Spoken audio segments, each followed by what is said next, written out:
Saya percaya kita semua mendapat kelimpahan rahmat dan berkat untuk kehidupan kita, karena kita membutuhkannya supaya kita dapat bertumbuh, berkembang.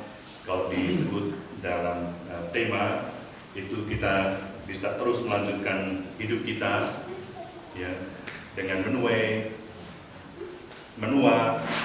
dan menabur asa bersama-sama. Dan itu bisa kita lakukan kalau kita juga mau bersatu bersama dengan saudara-saudara kita, bersama dengan teman-teman kita. Dan tadi di sakristi ketika kami mempersiapkan diri itu, terasanya itu seperti dalam tanda kutip itu melihat ada sesuatu gitu. Karena apa? Kami itu pas bertuju.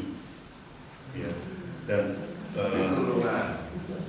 tadi waktu prosesi awal itu sebenarnya sudah yang membuka itu Projo Semarang, lalu SPD, Projo Ketapang, gitu. Yang terakhir itu Roh Kudus.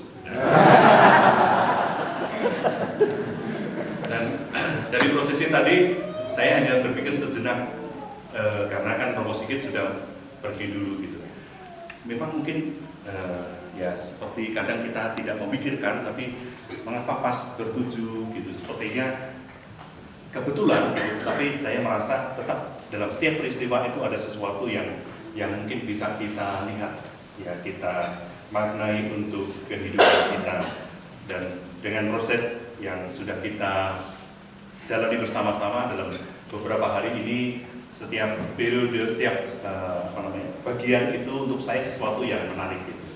Walaupun tetap secara pribadi tetap harus waspada, ya tidak boleh tertawa terlalu keras, ya, harus menahan diri itu supaya sambil kemarin itu saya sambil mengangkat dada, jangan sampai ini berhenti, jangan karena kalau berhenti disaksikan ini kan nanti saya takutnya itu semua ikut saya gitu.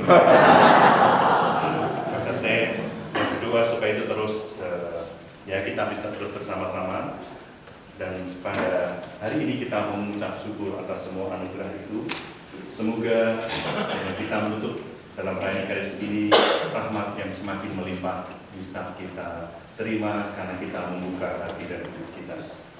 Mari kita Hening sejenak, mempersiapkan diri dengan mengakui dosa-dosa kita supaya kita layak merayakan misteri suci ini.